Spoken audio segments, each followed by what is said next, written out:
It's Nick Foles and Case Keenum.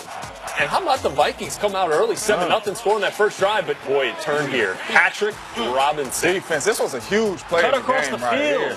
This was a huge play. This is another instance of where Howie Roseman whenever was really you can score on defense. Oh, get with your a sacrifice. Patrick Robinson's going to get himself some money. Yeah. They got themselves a bargain here. It's probably not going to continue. Right. But that play there is certainly worth. And how about Chris Long? Chris Long been playing for great free football all season. Yeah. For free, Yeah. as well. But he was OCBA first round. He's all right. Yeah, that's true. There go that man. Don't nobody want to take him on square. 20 yards in, forget about it. Don't nobody want to take that boy on square. 18 touchdowns last year. That's a Garrett big Blunt makes it a 14-7 game.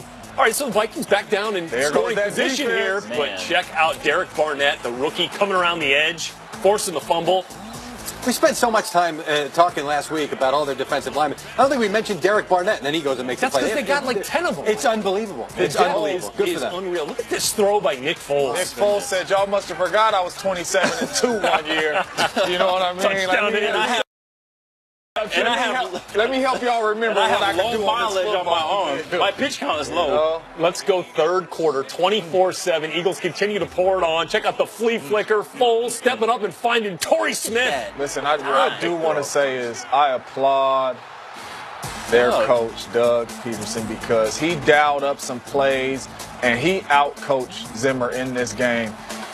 Blitzes were coming. He's throwing screens right into blitzes. He had Zimmer's number all game long, and his team played well. They deserve it.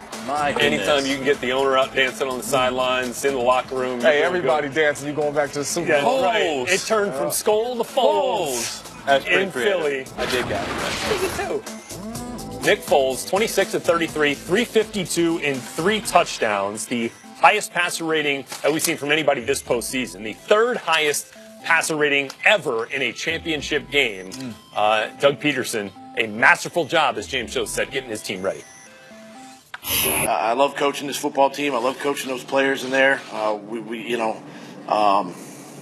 It's a tremendous feeling, quite honestly. I mean, it just really hasn't sunk in. And the thing is about this team is all the adversity and the negativity or whatever that surrounds the team. These guys don't listen to that, and I don't listen to that. And they come to work and practice hard every day, and they love being around each other. I haven't even had time to really comprehend what is going on, to be honest. Like, I don't know if I ever will. It's unbelievable. When I was up on that stage, that's something you dream about as a kid, and just being the magnitude of this game, and for us to go out as a team and put together a great performance. I mean, that's something really special. So Nick Foles, as I mentioned, their highest passer rating we've seen this season. 3 touchdowns, 0 interceptions.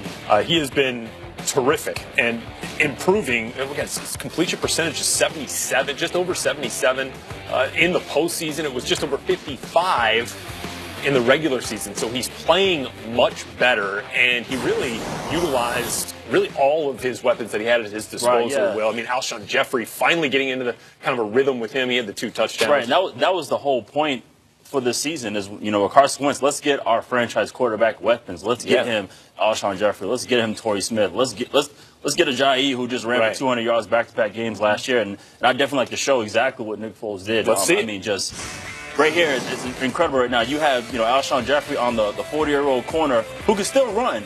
But right here, the incredible job here, just maintain the pocket. And I mean, very Carson Wentz-like right here in this situation. I feel like all 3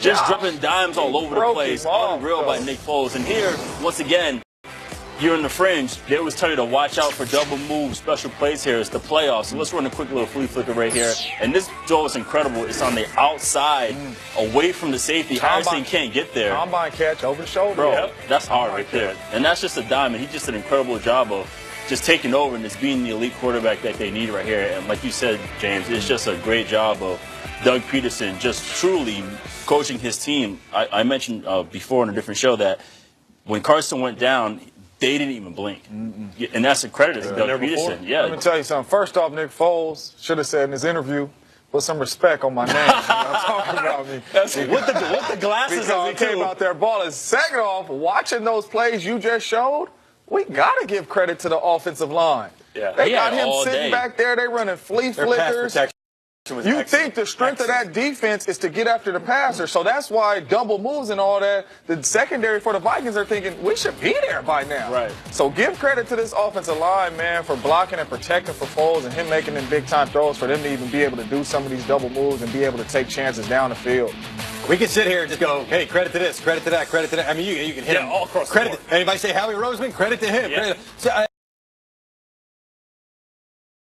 Just what they did these last 2 weeks, just from talking to people down there, was they wanted to simplify his pre-snap reads. They didn't want him having a whole lot in his head before he snapped the ball. Everything after the play was still a little bit complex and complex enough to beat a defense. They did know coming into this game they were going to have to open it up more than they did against Atlanta. They didn't think they were going to be able to just run at this Vikings defense, so they trusted him to make the jump from game manager is not the right word, but safe throws to less safe throws and not clutter his mind before the snap. He did a great job. Let's not forget he just threw for 350 yards against one of the best defenses in the National Football League. I feel like they were able to open it up more because Atlanta's defense has way more speed across the board. They do. I feel like in that regards they can match up better. So in this case, schematically they did open it up more because I think they had better matchups across the board. It's a great job by the coaching staff of understanding this game is about this. We need great coaches. Here, I got great news for you, Philly. Where's my camera? I got great news for you. Steve Wilkes got hired today by the Arizona Cardinals as their head coach. John DeFilippo, their quarterbacks coach, was part of that search. So he's still around. He has offensive coordinator possibilities coming up that he could potentially go elsewhere as an offensive coordinator. However, I'm told that he likes what he's got going on in Philly, working with Carson Wentz. You could potentially keep this coaching staff together going into next season, get Carson Wentz back. And the job they're doing. Our Mike Silver, who's a lot of times sitting right here on the Aftermath, wrote a piece after the game talking about something that Doug Peterson did in practice. And you guys can tell me whether this would have riled you guys up a little bit too. I mean, they were in pads a bunch coming in. They were. And then Alshon Jeffrey fumbled in practice, ended up in the arms of the defender, and Peterson said he was watching his offense turn around and walk back to the huddle. And he absolutely lost his mind. And from that point on, felt like, maybe that was a bit of a tone setter as to what, they were getting into here, coming in and taking on this Vikings team. I mean, that's something that could resonate with you as a player, to see your guy in a championship week practice go off on your team like that? Well, it matters. You want to protect everybody and defend everybody. So if you see in your coach this is that important to him, obviously it's a big game. It's important to everybody. But if you see how emotional he is, that's a huge deal for us as a player. Yeah. Well, my thing is it's easy to relax, especially when you're at home. You in front of your home crowd. You playing well. You could be reading your press clippings, Eagles, this and that, even though they say they're the underdogs. I'm sure they're talking good about them in Philly and all that. So for the head coach to jump down your throat, especially knowing the defense that's coming in is great at taking the ball away. And if we do turn the ball over, we're going to mess around and end up at home.